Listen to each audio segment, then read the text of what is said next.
Le doy la bienvenida. Hoy es 22 de mayo, miércoles de la séptima semana del tiempo ordinario.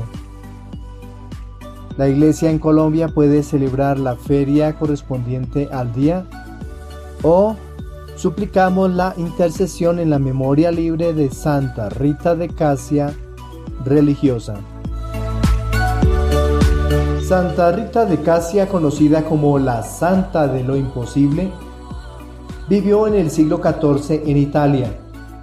Su vida está llena de acontecimientos significativos y su biografía es una narrativa de fe, virtud y devoción. Santa Rita nació en 1381 en Rocaporena, cerca de Casia, Italia. Desde joven mostró una profunda devoción religiosa y expresó su deseo de consagrarse a Dios en la vida religiosa. Sin embargo, sus padres la prometieron en matrimonio a un joven llamado Paolo Mancini. Rita se casó con Paolo a una edad temprana y juntos tuvieron 2 hijos. Aunque su esposo era un hombre violento y de mal carácter, Rita perseveró en su matrimonio practicando la paciencia y la oración. Después de muchos años de sufrimiento, sus oraciones y ejemplo de bondad finalmente llevaron a la conversión de Paolo.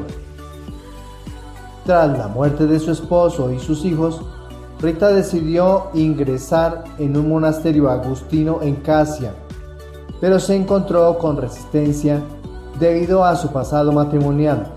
Sin embargo, a través de su persistencia y la intervención divina, finalmente fue aceptada en la comunidad religiosa. Como religiosa, Rita dedicó su vida a la oración, la penitencia y el servicio a los demás. Experimentó visiones místicas y se le atribuyeron numerosos milagros, incluido el de una rosa floreciendo milagrosamente en un jardín en invierno. Su vida de santidad y devoción la convirtió en una figura muy venerada entre los fieles.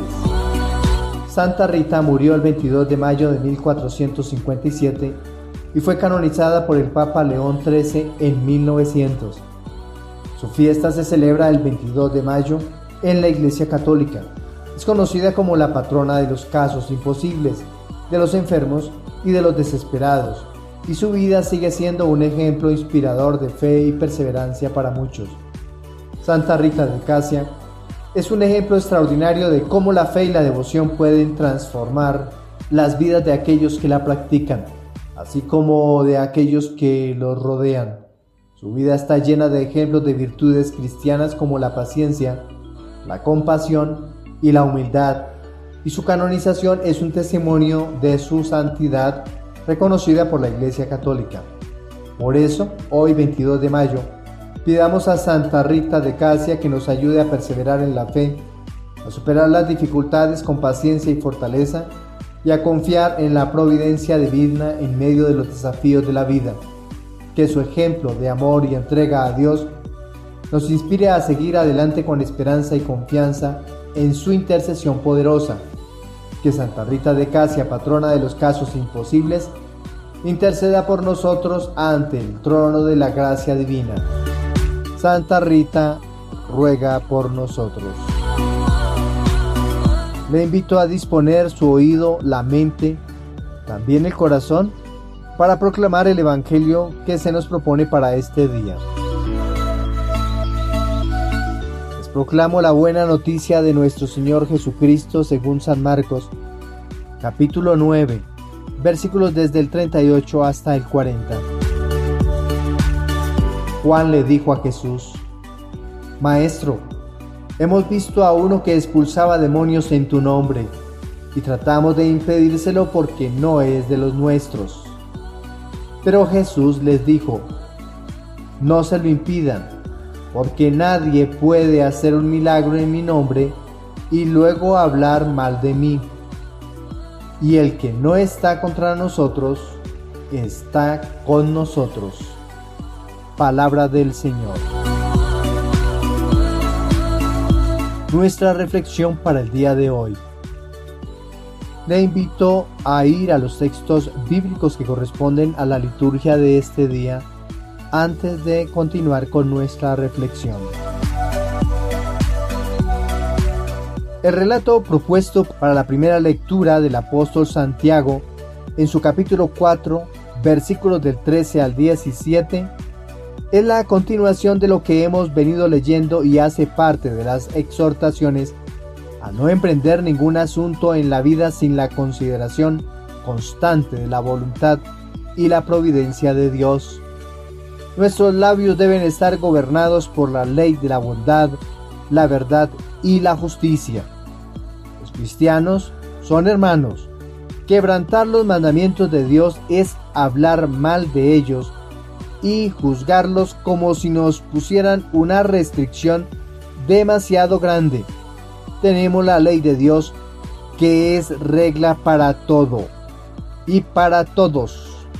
No presumamos de poner nuestras propias nociones y opiniones como regla a los que nos rodean, y tengamos cuidado de no ser condenados por el Señor. Anda ahora, escrito en el texto, es un llamado a todo aquel que considera que su conducta es mala. Qué entregados son los hombres mundanos y astutos para dejar fuera de sus planes a Dios. Qué vano es buscar algo bueno sin la bendición ni la dirección de Dios. Y ustedes, los que ahora dicen hoy o mañana iremos a tal ciudad y nos quedaremos allí todo el año, haremos negocio y haremos dinero, ¿saben acaso qué les pasará mañana? Porque su vida es como el humo que aparece un momento y luego se disipa. Digan más bien, si Dios quiere, viviremos y haremos esto o aquello. Ustedes en cambio se glorían presuntuosamente, y esa jactancia es mala. El que sabe hacer el bien y no lo hace, comete pecado. La fragilidad, la brevedad y la incertidumbre de la vida deben frenar la confianza vana y presuntuosa de todos los proyectos para el futuro. Podemos establecer la hora y el minuto de la salida y la puesta del sol para mañana, pero no podemos fijar la hora cierta en que se disipará la niebla. Tan corta, tan irreal y dada a marchitarse es la vida humana y toda la prosperidad y el placer que la acompañan. Pero la bendición y el ay para siempre serán conforme a nuestra conducta en este momento pasajero. Siempre tenemos que depender de la voluntad de Dios. Nuestros tiempos no están en nuestras manos, sino a disposición de Dios. Nuestra cabeza puede estar llena de preocupaciones y pensamientos por nosotros mismos o por nuestras familias o amistades, pero la providencia a menudo confunde nuestros planes. Todo lo que pensemos y todo lo que hagamos debe depender con sumisión de Dios. Necio y dañino es jactarse de cosas mundanas y proyectos futuros. Producirá gran desengaño y resultará destructivo al final. Los pecados de omisión y los de comisión serán llevados a juicio. Será condenado tanto aquel que no hace el bien que sabe debe hacerlo, y el que hace el mal que sabe que no debe hacer. O que fuésemos tan cuidadosos para no omitir la oración, y no descuidar la meditación y el examen de nuestras conciencias, puesto que no hemos de cometer grandes vicios externos contra la luz. La carta de Santiago, atribuida tradicionalmente a Santiago, el hermano de Jesús y líder de la iglesia de Jerusalén, un obispo, fue escrita para las comunidades cristianas dispersas, es decir, todos los que se encontraban en la diáspora, fuera de Israel. Probablemente escrito en la segunda mitad del primer siglo. Esta carta aborda varios aspectos de la vida cristiana, práctica y ética, enfatizando la necesidad de que la fe se exprese a través de las obras. El autor sagrado advierte a los creyentes contra la arrogancia y la autosuficiencia en sus planes futuros, recordándole la naturaleza efímera de la vida humana y la necesidad de depender de la voluntad de Dios. Miremos los versículos en que está conformada este texto del día de hoy. En la carta de Santiago, en su capítulo 4, versículos del 13 al 14, donde se lidera una frase como la naturaleza efímera de la vida. Santiago comienza advirtiendo a aquellos que hacen planes sin tener en cuenta la voluntad de Dios. La expresión hoy o mañana iremos a tal ciudad refleja una actitud de autosuficiencia y control sobre el futuro. Sin embargo, Santiago recuerda a sus lectores que la vida es como una neblina. El autor sagrado utiliza la palabra griega atmis, que traduciría como neblina. Simboliza lo efímero y transitorio de las cosas, que se desvanece rápidamente, subrayando la incertidumbre y la transitoriedad en la existencia humana. Además, cuando formula la pregunta en el versículo 14, ¿qué es vuestra vida?, la palabra griega que utiliza para vida es zoe. En este contexto destaca la fragilidad humana.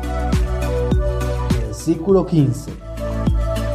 En este versículo puede resonar una frase interesante como la dependencia de la voluntad de Dios.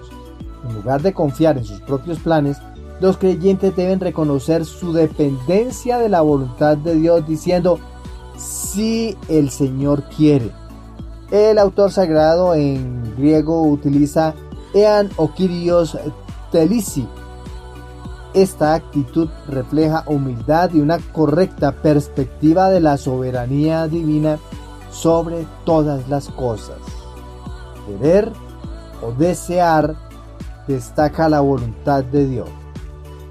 Ean o kyrios telisi, si el Señor quiere, utilizando la palabra griega telo, es decir, querer o desear. Versículo 16. Aquí el centro, la esencia es la arrogancia y la jactancia. ¿Qué pasa con estos dos vicios?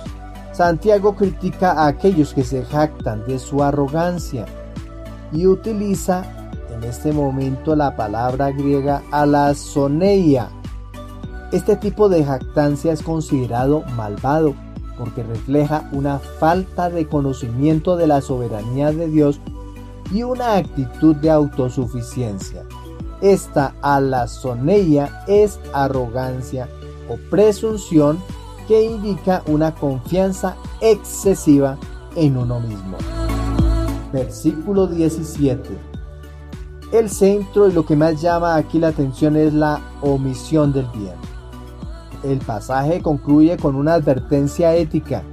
El que sabe hacer el bien y no lo hace, comete pecado. Y el autor sagrado utiliza la palabra amartanei. Santiago subraya la responsabilidad moral de actuar conforme al conocimiento del bien, enfatizando que la omisión del bien también es pecado. Amartanó, que traduce pecar, implica fallar en algo, en hacer lo correcto. Implica fallar en hacer lo correcto. Es una de las características de la Iglesia Católica. Nosotros no solo nos salvamos evitando hacer el mal, porque muchas personas dicen, yo no le hago mal a nadie. A mí no me gusta ir a la iglesia. A mí no me gusta hacer parte de ninguna comunidad. No me gusta meterme con nadie, porque no quiero que me metan en chismes, no quiero que me metan en problemas, no me quiero meter en problemas. Pues en este versículo se nos está diciendo muy claro que no solo evitando hacer el mal, alguien obra bien o se salva, es necesario por obligación hacer el bien. Y para ello nosotros tenemos 14 acciones, 14 obras de misericordia que debemos cumplir y realizar para también pertenecer al reino de los cielos. No solamente hay que evitar hacer el mal, debemos por obligación hacer el bien. Este pasaje de Santiago es especialmente relevante en un mundo moderno, donde la planificación y el control del futuro son altamente valorados. Santiago nos recuerda que a pesar de nuestros planes, la vida es incierta y dependemos completamente de la voluntad de Dios. En un contexto de negocios o economía, donde la jactancia y la autosuficiencia son comunes, la llamada de Santiago a la humildad y la dependencia de Dios es una corrección necesaria. Reconocer la soberanía de Dios en nuestras vidas nos lleva a una mayor humildad y a una disposición para hacer el bien siempre que tengamos la oportunidad. Por ejemplo, San Francisco de Sales, conocido por su humildad y devoción, enseñó sobre la importancia de vivir en la voluntad de Dios y depender de Él en todas las cosas. Su vida y escritos reflejan la misma humildad o dependencia en Dios que Santiago describe, ofreciendo un ejemplo de cómo aplicar esta enseñanza en la vida diaria. ¿Qué podemos concluir de esta lectura? El texto que hemos proclamado nos llama a vivir con humildad y a reconocer nuestra dependencia de Dios. Nos advierte contra la arrogancia y nos recuerda que la verdadera sabiduría radica en someter nuestros planes a la voluntad de Dios. Además, subraya la responsabilidad de hacer el bien siempre que sea posible, reflejando una vida de fe activa y comprometida. Frente a esta propuesta que nos hace el Espíritu Santo por medio de la carta de Santiago, le respondemos a él mismo con el Salmo 48. Y ha de resonar en nuestra mente y en nuestros labios esta frase antífona que acompañará los párrafos que está constituido el Salmo de hoy. Felices los que tienen alma de pobres, porque a ellos les pertenece el reino de los cielos. Estamos frente a otro salmo didáctico, el número 48, titulado La vanidad de confiar en riquezas. Contiene además enseñanzas como proverbios. La confianza debe ser puesta en el Señor porque a pesar de las riquezas, del valor de la medicina, cuando a un hombre le llega la hora de morir, no vale la ciencia. No se debe creer en falsas riquezas porque Dios decide la suerte del que parte de este mundo. La muerte es una verdad que iguala al rico con el pobre. Quien muere alejado de Dios, morirán sin el apoyo divino. Quien confía en Dios, la hora de la muerte será su esperanza. Las mujeres nunca han estado ausentes en la misión del Hijo de Dios y del proyecto del Padre Eterno, como Miriam, la hermana de Moisés, Débora, la jueza de Israel, y muchas más. Aunque este encargo sea patriarcal, las mujeres siempre han estado apoyando y animando esta labor, cuyo fruto es la salvación.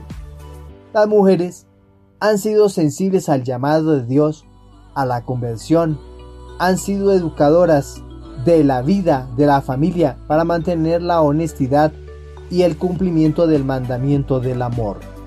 Aunque el hombre en Israel sea responsable de esta tarea, en Colombia y Latinoamérica, las mujeres han asumido este rol que no deben nunca abandonar. Al contrario, deben ser también apoyadas por los hombres padres de familia. El Salmo 48, también titulado La vanidad de las riquezas, se clasifica como un salmo de sabiduría y reflexión. Se trata de una meditación sobre la transitoriedad de la riqueza y la inevitabilidad de la muerte. El autor sagrado, probablemente del periodo postexílico, Reflexiona sobre la confianza equivocada en las riquezas materiales y la incapacidad para proporcionar redención o inmoralidad. Miremos qué nos propone cada uno de los párrafos compuestos del Salmo de hoy. Versículos del 2 al 3. El Salmo comienza con un llamado universal a todas las personas, independientemente de su estatus social o riqueza, para escuchar una importante enseñanza. Esta inclusión de todos los habitantes del mundo enfatiza la universalidad del mensaje. El autor sagrado utiliza las palabras hebreas Shimu y Oshevei. Shimu es oíd o escuchad, como lo que llamaríamos nosotros Shema, Shema Israel, escuchad, un llamado a prestar atención. Y utiliza la palabra Yoshevei, habitantes, refiriéndose a todos sin distinción. Versículos del 6 al 7.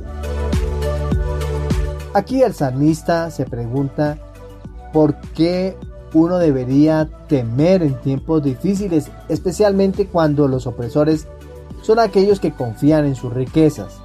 Este pasaje refleja la inseguridad y la insuficiencia de las riquezas para proporcionar verdadera seguridad. El autor sagrado utilizaría aquí la palabra hebrea beni en la malicia o en la iniquidad, refiriéndose a las malas acciones de los opresores. A veces no comprendemos lo que aquí se explica porque, vuelvo y repito, hay que hacer lectura de los textos bíblicos antes de escuchar esta reflexión. Incluso, cuando se está explicando, ustedes pueden pausar e ir a su Biblia y comparar de qué es que estamos hablando. Y además, utiliza la palabra hilm, su fortuna, la riqueza material en la que confían. Explicaríamos entonces de una buena vez. Dice los versículos del 6 al 7. ¿Por qué temer en los días de infortunio, cuando me cercan la malicia de mis opresores? Aquí es donde utiliza la palabra beni, que va a traducir o se refiere a las malas acciones de los opresores, los que confían en su fortuna y se jactan de sus grandes riquezas. Los que confían en su fortuna, el autor sagrado utiliza la palabra hebrea hilm o hilam, que es la riqueza material en la que confían. Versículos desde el 8 hasta el 10. Estos versículos destacan que nadie puede salvarse a sí mismo mediante sus riquezas. El costo de la redención es demasiado alto para ser pagado con bienes materiales. La vida y la inmortalidad son dones divinos que no pueden ser comprados. Como dice el texto bíblico, nadie puede redimirse a sí mismo ni pagar a Dios su propio rescate. La palabra que utiliza el autor sagrado es kofer, el precio que uno pagaría para salvarse. Es tan caro el rescate de la vida que nunca les bastará para vivir perpetuamente sin llegar a ver la fosa. ¿Es tan caro el rescate de la vida o de sus vidas? Porque esa es la palabra hebrea que utiliza el autor sagrado. Heijem. Sus vidas, enfatizando que la vida es invaluable y no puede ser comprada. Versículo 11. El salmista observa que tanto los sabios como los necios mueren y dejan sus riquezas a otros. La muerte es el gran igualador, independientemente de la sabiduría o la riqueza de una persona. Como dice el texto, pues se ve que los sabios mueren, lo mismo que el necio y el insensato perecen y dejan a otros sus riquezas. Pues se ve que los sabios mueren. El autor sagrado utiliza aquí la palabra hebrea hakam, refiriéndose a aquellos con conocimiento. y también cuando dice lo mismo que el necio y el insensato, utiliza la palabra quesil, necio, indicando falta de sentido común o falta de prudencia. El Salmo 48 parece ser motivado o surgió por la observación de la injusticia social y la desigualdad, particularmente el mal uso y la confianza en las riquezas materiales. En un contexto donde las riquezas podían conferir poder y seguridad aparente, el salmista reflexiona sobre la verdadera naturaleza de la riqueza y la inevitabilidad de la muerte. El salmo sirve como una advertencia para la confianza en las riquezas y un llamado a la verdadera sabiduría que reconoce la soberanía de Dios y la realidad de la vida y la muerte. En la actualidad, el mensaje del Salmo 48 sigue siendo relevante. En un mundo donde la riqueza y el materialismo a menudo se ven como fuentes de seguridad y éxito, el Salmo nos recuerda la transitoriedad de las posesiones materiales y la importancia de buscar valores y propósitos más elevados. Nos invita a reflexionar sobre la verdadera fuente de nuestra seguridad y redención, que no se encuentra en las riquezas, sino en la relación con lo divino y en vivir una vida de sabiduría y justicia. La propuesta del Evangelio. En este día el Evangelio del evangelista San Marcos en su capítulo 9 y versículos del 38 al 40 habla este relato de la escuela a la que se han inscrito los discípulos del Maestro. En el día de ayer hubo polémica porque los discípulos querían conocer y se disputaban quién era el más importante en la vida de Jesús y obtuvieron la respuesta de quién era el más importante.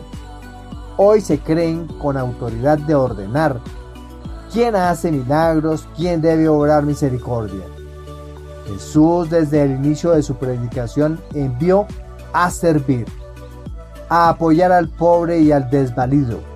Por eso todo aquel que ayuda a su prójimo, al más desvalido, está obedeciendo a Dios. No necesita estar en tal o cual iglesia o religión para ayudar a sobrevivir la creación de Dios. Más aún, al que se llama cristiano se le obliga a cumplir con el mandamiento del amor y la misericordia, como lo hizo el loco de Asís en su tiempo. Al santo de Asís, Francisco, lo criticaron. La iglesia lo amonestó y le cerró las puertas, pero al mismo tiempo Dios lo hizo santo. Contribuyamos con quienes quieren ayudar a su hermano el hombre, y si no son de iglesia, no debemos rechazarlos ni perseguirlos, también están practicando misericordia. En medio del discurso de la enseñanza de Jesús, en donde deben acoger los seguidores de su nombre, todo aquello que hasta el momento la cultura judía ha discriminado. Juan, uno de los discípulos, le dice a Jesús: Maestro, hemos visto a uno que expulsaba demonios en tu nombre y no viene con nosotros, y tratamos de impedírselo porque no venía con nosotros. Tanto la persona de Jesús como su nombre tiene poder. Por eso el evangelista nos enseña que sus seguidores cuentan con el poder para obrar sanaciones en nombre de Jesús. Hay que tener en cuenta también que en tiempos de Jesús, la mayoría de las enfermedades se le atribuían al demonio. De ahí que el autor pone a Jesús a realizar una serie de expulsiones en diversas enfermedades. Cualquiera que obre solidariamente en favor del necesitado es de Jesucristo, o al menos van en el mismo plan de dignificar a los necesitados, de ayudar, de procurar felicidad a los que han perdido el sentido a la vida o a quienes ya no quieren sonreír porque no encuentran sentido para hacerlo. No debe existir ninguna clase de envidia, de egoísmo, de celos de otros que sirvan en la iglesia. Y yo les comunico un mensaje de amor para quienes sirvan. Siéntanse agradecidos y galardonados porque otros se agregan a la lista para el servicio. No basta. No son suficientes cientos de servidores, son más los necesitados. Son más los desgraciados que necesitan de la sonrisa de una mano amiga que le ayude a sostenerse. Siéntase feliz porque muchos se unen a la iglesia de Jesucristo para servir. Jesús invita a dejar trabajar en su reino. Trabajar y dejar trabajar, porque suele ocurrir que muchos no hacen, pero se muerden de la envidia porque otros hagan. Vemos cientos de pastores, y no propiamente evangélicos, que llevan sus comunidades mediocremente y otros que trabajan de sol a sol y les llegan muchos fieles porque ahí refleja un buen trabajo pastoral. Y hemos visto cómo sus superiores les envían fiscales para investigar qué hacen estos pastores que están llevando las ovejas de sus iglesias, como le ocurrió al santo cura de Ars, al padre Pío de Pietrelcina y otros más. Y ocurría que no solo hacían lo que debían hacer, sino que hacían más de lo debido. Al contrario, podemos decir que si alguien le impide obrar bendiciones a alguien que envidia, que mire lo que nos dice el evangelista San Marcos en el capítulo 9, versículo 40. Pues el que no está contra nosotros, está por nosotros. Pues claro, es que se es caliente o frío, a favor de Dios o contra Él, pero no se puede ser tibio. El Evangelio según San Marcos, para profundizar, es uno de los 4 evangelios canónicos y narra la vida, enseñanzas, milagros, muerte y resurrección de Jesucristo. Se cree que fue escrito por Marcos, un compañero de Pedro, por allá alrededor del año 70 o 75 después de Cristo en Roma. El contexto histórico en el que se escribió este evangelio incluye la persecución de los cristianos bajo el gobierno romano, lo que influyó en el énfasis de Marcos en la necesidad de perseverancia y fe en medio de la adversidad. En estos versículos desde el 38 al 40, Juan está preocupado por alguien que estaba expulsando demonios en el nombre de Jesús, pero que no era parte de su círculo cercano de seguidores. Jesús responde con tolerancia, enseñando que el poder de Dios no está limitado por las estructuras humanas o las afiliaciones religiosas. Esta enseñanza es relevante tanto para el contexto histórico como para el día de hoy. El autor sagrado utiliza la palabra gemas. Nosotros, maestro, hemos visto, nosotros refiriéndose a los discípulos de Jesús. Luego Jesús les dice, no se lo impidáis. El autor sagrado utiliza la palabra griega koliete, no se lo impidáis, mostrando la acción de Juan de detener al hombre que expulsaba demonios. Y por último termina, quien no está contra nosotros está a nuestro favor, utilizando la palabra hiper, a favor de, indicando la posición de aquellos que no están en contra de Jesús. Este pasaje nos invita a reflexionar sobre la manera en que tratamos a aquellos que están fuera de nuestra comunidad religiosa o de nuestra propia interpretación del cristianismo. Jesús nos enseña la importancia de no limitar el poder de Dios a nuestras propias estructuras o creencias. Nos recuerda que el Espíritu de Dios obra donde quiere y a través de quien quiere, incluso si no pertenecen a nuestro círculo religioso. San Agustín, uno de los padres de la Iglesia, reflexionó sobre este pasaje, enfatizando la importancia de la unidad de la fe y el respeto hacia aquellos que pueden tener diferentes enfoques o tradiciones religiosas. Nos invita a buscar la verdad y la bondad en todas las personas, reconociendo que el Espíritu de Dios puede obrar en formas que no siempre comprendemos completamente. ¿Qué podemos concluir del texto que hemos proclamado en el día de hoy? Este pasaje nos desafía a ampliar nuestra perspectiva y a practicar la tolerancia y el respeto hacia aquellos que pueden tener diferentes enfoques religiosos, reconociendo que el poder y la obra de Dios trascienden nuestras limitadas comprensiones y estructuras religiosas. Hemos llegado al final de nuestro encuentro en este día. Os invito a volver a reflexionar todo lo que hemos dicho para tener una mejor comprensión del texto de hoy. Para todos un buen día. Que el Señor nos siga colmando de su alegría y de su bendición.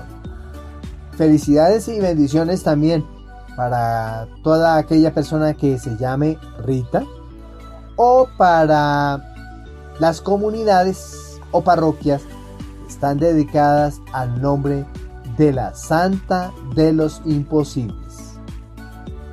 Felicidades.